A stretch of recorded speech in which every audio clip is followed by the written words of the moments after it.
Okay, so finally wrapped this up. Um, got all 28 teeth back on there.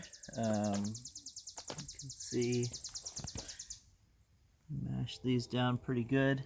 About halfway through I took it out, make sure it fit in there nicely, and it was butter. So happy with all that. Got a little more complicated towards the end here when I had to put this mounting bracket back on.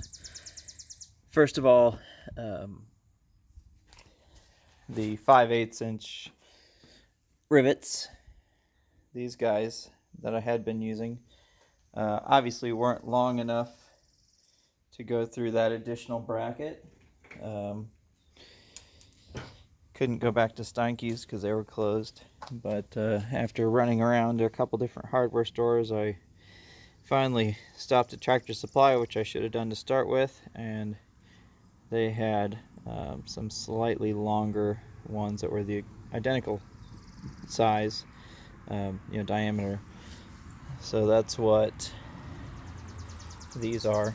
I had to switch which side I was pounding them flat on, because obviously I couldn't set this profile on the anvil, so had to improvise a little bit.